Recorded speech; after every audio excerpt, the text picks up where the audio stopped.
So I'm here, very excited to be able to announce that starting tomorrow, seniors age 65 and older in Miami-Dade County will be able to schedule an appointment to get vaccinated at every single one of the 31 Navarro discount pharmacies in Miami-Dade County and every single one of the 35 CVS EMOS stores in Miami-Dade County.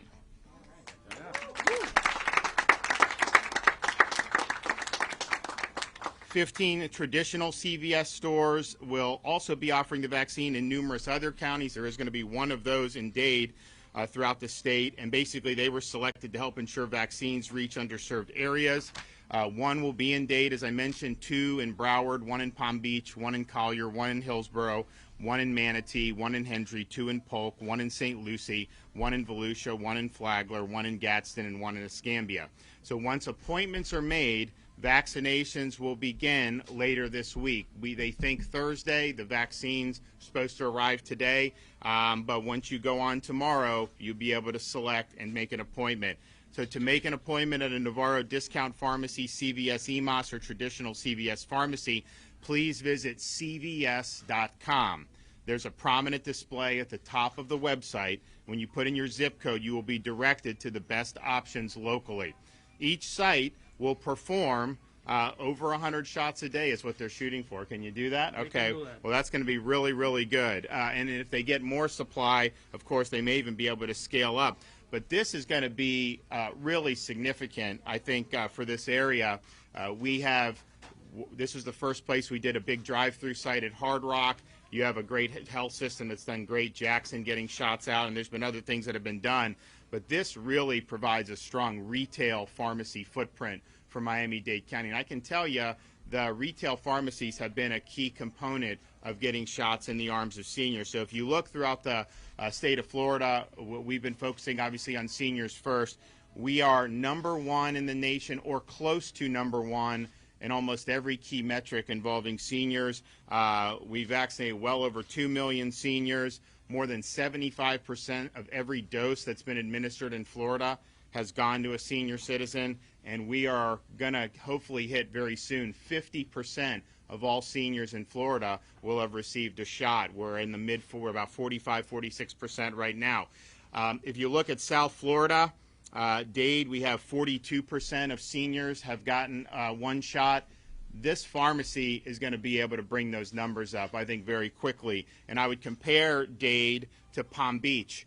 Palm Beach has a very elderly population. 57% of those seniors, though, have received a shot. And I think the difference was when Publix expanded into Palm Beach County, it was similar to what we're going to have in Miami very soon.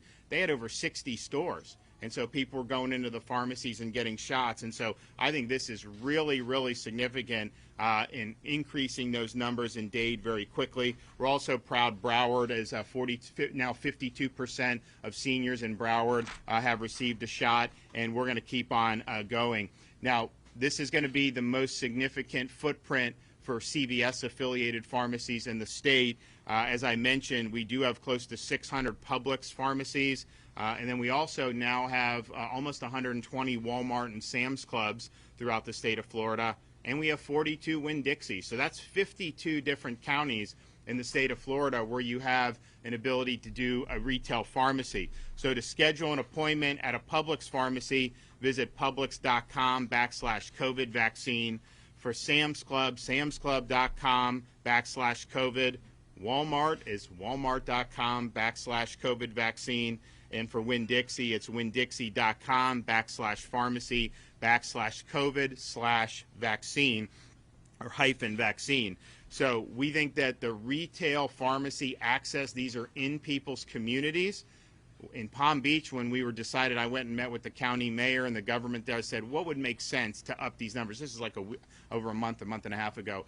And they said in Palm Beach, 90% of the seniors live within a mile and a half of a Publix. And so we were able to do it, and the numbers speak for themselves. And I think this is going to serve a similar function here in Miami-Dade County.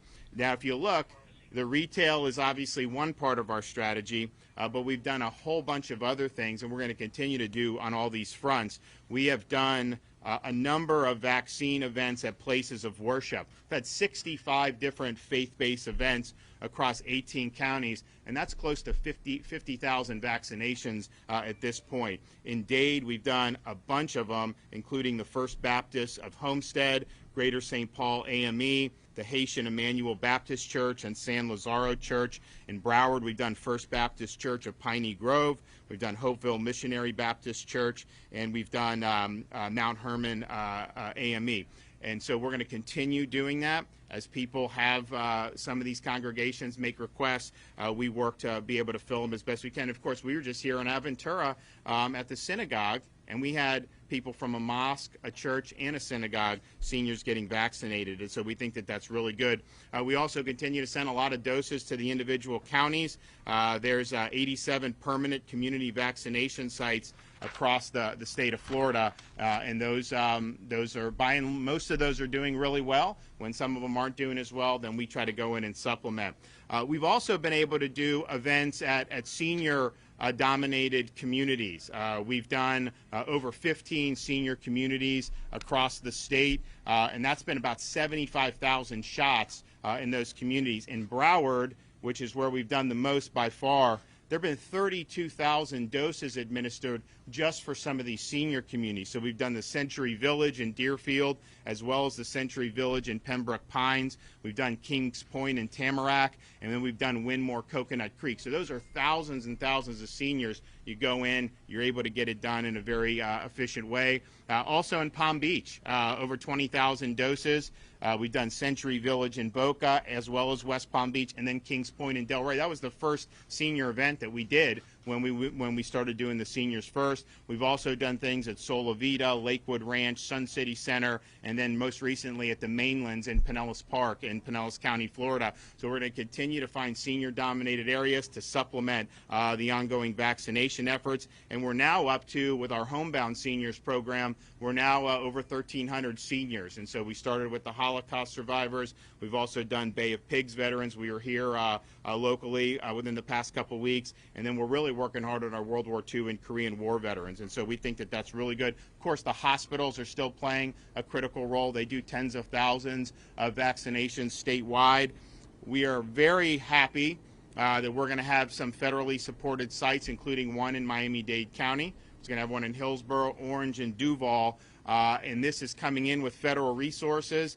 We have to basically manage it at the state level, but they're going to put in additional doses above and beyond the state's allotment. And these are tens of thousands of doses in a given week. And so we're excited about that. And because we have these extra doses, of course, we're going to continue to make all those sites available for our seniors. But the federally supported sites, as long as it works out to where the doses will be allowed for this, we want that to be open not just to seniors, but to sworn law enforcement and classroom teachers. And so we'll start probably 50 and up for the police and the classroom teachers. The fire, who hasn't gotten it, some of the fire have already gotten it, will do it. We've also polled all the police and sheriff's departments, and they're getting us information about how many folks do they have that are sworn law enforcement officers, what about 50 plus, and then of that, how many want it. And our goal is to be able to get that as more vaccine becomes available. And I think we're going to have the ability to do that between these federally supported sites and some of the new vaccine that may be coming online very, very soon. So then, of course, if you look at the hospital census continues to go down. There was a lot of people who were complaining about the Super Bowl in Tampa. You look at the numbers in that part of the state, it's continued to go down. We're very happy. I think at this point, if we continue to see it go down and you don't see any increases, that may be the vaccine starting to play a role. I don't think up to this point, it's been going down now for over a month. I don't know that it was the vaccines at first. It was probably the natural cycle, but I do think we are starting to see when you have, we're going to have, I mean, we're reporting about 2.1 million seniors, but we know that these are far behind. These are 4 or 5 days behind the reporting. So we're probably getting close to almost 2.5 million seniors that have had a shot. And we also know these first shots seem to be pretty effective as well. So I think you're going to continue to see some positive trends because of these vaccines. And that's the name of the game. You know, we're trying to get the vaccine to the people who it will make the most impact for. That's our senior citizens. And I tell you, I got a note from a couple in Mainlands in Pinellas Park. We did one of the senior events there, and they have all this great stuff within this community, clubhouses, all this stuff, and they haven't used it since March.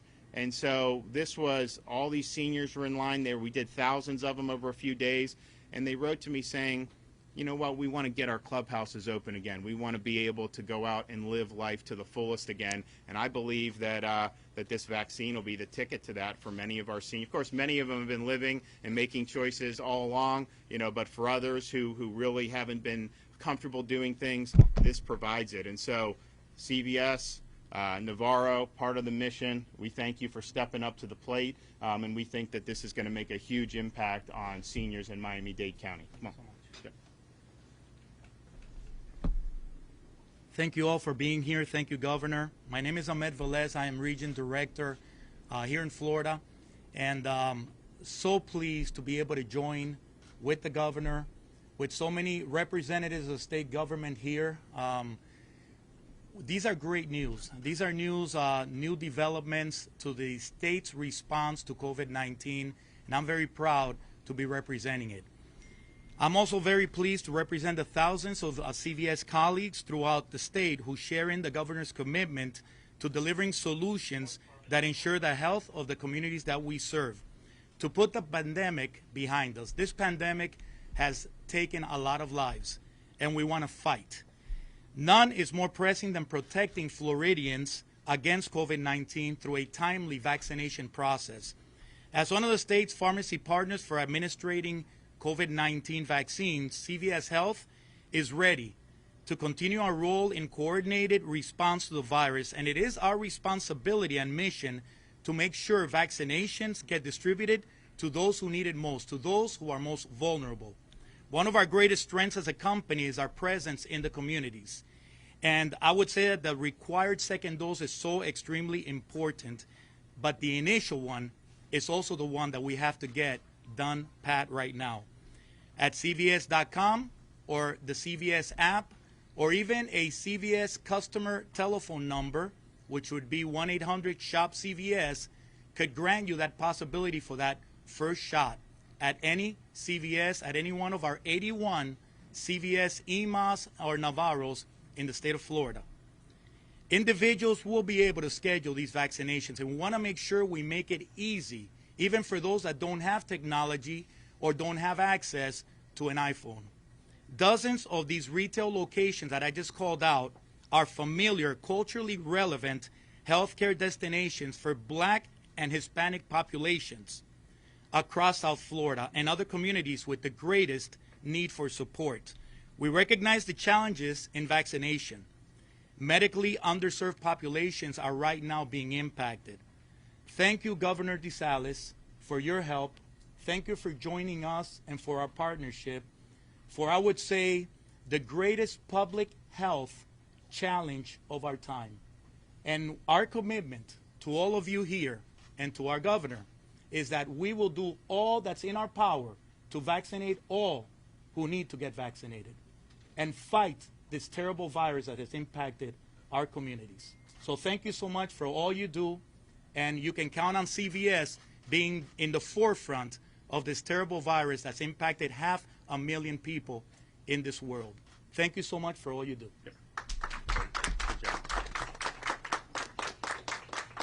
Well, thanks. I'm really excited about this. I think this is going to be great. And as you said, this is a place people are comfortable coming.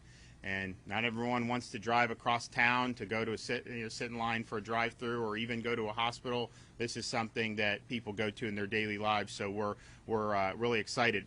You're going to see once these guys get these shots going. I mean, you're going to see those numbers go up very quickly because they have these spread out all over. I mean, they're going to do 100. Even if they were doing 25 in each store, you would see that because of how many stores there are. And I look forward to seeing that. We also, one of the things we monitor on a daily basis is what percentage of seniors in each county has received at least one shot. And Miami is kind of close to the state average. They're going to go above the state average because of this, which is great. Obviously, Broward, Palm Beach, above the state average. We have some counties. We had Charlotte, Manatee, and Sarasota that were lagging. We surged some more resources there. They're starting to do better. We have Hernando. We're going to look at Hernando. They're still not where they need to be, and they've had retail for a long time there, so we want to send more. But we also have a lot of these rural counties. Some rural counties have done really, really well. You look at a place like Gadsden County, they're above the state average. You look at Wakulla, some of those.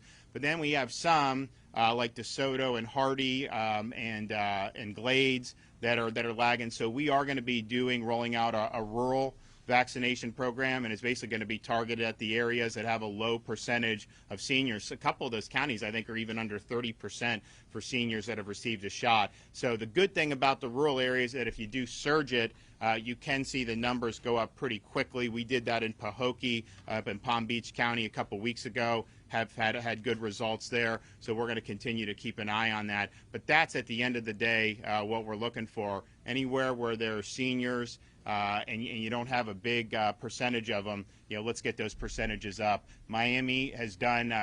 The bigger the area is, the more people, the more challenging it is. That's just the bottom line. And so Miami is that you've had some great work here for people working really hard, and I think this is just going to supplement that and really take it to the next level. So we're excited about this. We're excited about the federal supported sites, one of which is going to be in Miami. We're also very excited that seniors first, of course, but we're also going to be able to offer for law enforcement, fire, classroom teachers with those federally supported sites coming online. So I think there's a lot to be thankful for, a lot to be excited about, and we're going to keep on working hard all the way through. Cool. Questions? Question on the retail pharmacy program. Sam's Club, Walmart, basically must, after you did the initial rollout, they've yet to offer additional vaccines in part because of the shipment that was delayed. Where are we on that? They haven't said when they're going to start doing it. 3 times. Yep. So they should have all received last week's Moderna shipment by Monday, this past Monday. So as you guys know, we're lucky in Florida because it was like it didn't affect us directly, but the weather was horrible. So you had Moderna vaccine just buried under snow in these warehouses. They usually come Monday through Wednesday. Well, last week got delayed to Friday, then the weekend. So some of it came Sunday, some of it came Monday, but I think their issue was they didn't want to make a bunch of appointments not knowing whether they'd have the vaccine there. So I think the minute that all of them have the vaccine and they know that they can offer, then they're going to offer it. But it's an unfortunate situation. The Pfizer came in. I think we were short a few thousand Pfizer, but the Pfizer came in, which was good. But it was the Moderna, because of where it was shipped from, that got. Now, that's the bad news. The good news is we basically have twice the Moderna that we're going to be able to do this week. And so all those areas, I think, are going to fill up their appointments. And the good thing about the CVS thing is these are doses over and above the state's allotment. This is part of the federal pharmacy program. Now, Publix is part of that, but we also do some of the state allotment because they were the first retailer that was ready to go, and we wanted to get a start on that because we viewed this as really the easiest way to do it. So they're going to be getting these doses are going straight to them. And so if we're getting 350, 400,000 as the state, that doesn't even count what they're getting. So that's really, really good. So if you had an appointment and it got canceled, just know it was beyond the control of any of these pharmacies. They couldn't get the vaccine in because of the extreme weather. Yes, sir. We're talking about senior communities, and as you know, there's a former governor who made a claim it's politically motivated. Tell us again, though, when you choose those communities and how you allot the doses to those communities, because the Sun Sentinel released a list of doses for this week, and I didn't see a line on there for you to travel the state, go to various communities. Has that changed? So, well, a couple of things I'd say. I mean, you're right. There is a political motivation. I'm not sure the calculation. I mean, I don't think it's an effective political tack to attack me for vaccinating seniors. Yes, we are aggressively vaccinating seniors. And I don't care who you vote for, any of that. And I think the proof in the pudding on that is that Broward has had the most of these senior community visits of any other place in the state. And that was something because we knew we could get a lot of these done very early on. So we're proud of vaccinating seniors. We're going to keep doing it. I can tell you, the seniors, when we visit these communities and are able to do it, man, they are so, so thankful. Some of the correspondence I get, it's just so very, very heartfelt. And again, this isn't taking away anything that is going to any of these counties. This is additional ways where you can go in and over a matter of days knock out potentially an entire community of seniors and get thousands and thousands of doses. I mean, some of these Century Village, they were doing 4,000 doses in over the course of a few days. So that's really, really important, and it's going to be an important part of our effort. Now, we've done 4 million shots, and about 75,000 have gone to the senior 55 and up program, just as the churches have a certain number of it. So I think all those are effective, and we're going to keep doing all of them. Those doses would have gone somewhere else, right? Those doses would have been available to go somewhere else had you not traveled to state with those pop-ups. Right. So like if I have 3,000, I could potentially give 10 to this county, then to that. But the question is, if a county, particularly now when you have counties that are behind, you can go in, knock that out.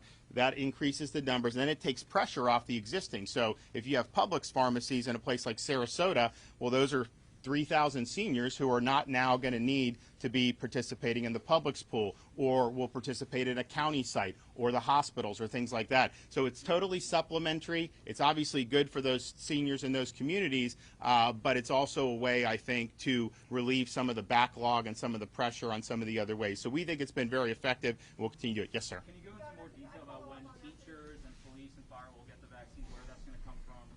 So when these federal sites, so we're going to get a federally supported site in Miami-Dade. We think it's going to happen next week. We want that for 65 and up, but we also want that to be open. Any sworn law enforcement teacher, I think, will start age 50 or above. We also, as we get into approval for the Johnson & Johnson vaccine, and as Pfizer increases its production, we still have seniors to do. That's still the priority, but we can take some and really knock out a lot of, I think, these folks potentially pretty quickly. So we're going to start for sure on these federally supported sites. As new vaccine comes online, then we'll see what happens. Yes, sir. Governor, you've said on many occasions that you won't let any local government kick anybody out of their jobs or shut a business down. Yet here in Miami-Dade County, I'm a talk show host, and I hear from business owners and workers all the time saying because Miami-Dade still has a curfew, they're getting kicked out of their jobs, not able to make a living anytime after midnight. Why is that still being allowed to happen when you say you won't let it happen? Well, one, I'm not saying I agree with curfews. I don't. I've never supported a curfew. But at the same time, what I had to do was prevent anybody from closing a business or shutting an individual down. And that was the right decision. If you look at what's happening in South Florida right now, I mean, this place is booming. It would not be booming if it was shut down. Los Angeles isn't booming. New York City's not booming. It's booming here because you can live like a human being. People take precautions, which is great, but you're not locked down. People aren't miserable, and I think it's really remarkable what's happening. What I think the legislature should do is look about just moving on from some of this emergency. Now, I have no emergency rules on anybody. The only emergency I use is to get the reimbursement from FEMA. If I don't have that, then all the stuff we do, we don't get reimbursement to the state, which obviously we want from a perspective of just fiscally recouping any losses that we're doing. But that's the only, I think, valid reason to have any of that in place at this time. I know Manny and some of these guys in the legislature are going to look at local government pandemic powers. And I mean, if you think about it, even when COVID started to emerge in January, and we were very much engaged in that, some people were saying, oh, no, that it wasn't a big deal. We thought it was potentially very serious. But I don't think anyone at that time thought that there would just be these forever restrictions. That's really not the way anything has ever worked in the past before. And I think that if a local government's going to do it, I do think absolutely there needs to be a limited duration, and it should require some type of legislative sanction. And as a governor, the legislature can come in and they actually can terminate anything that the governor does, and I think that's absolutely appropriate. That should be the case. Now, they haven't done that with me because we were very judicious in what we were doing, and we were really using our authority to lift people up rather than to lock people down. But I think it's a legitimate issue. My order did not necessarily cover that.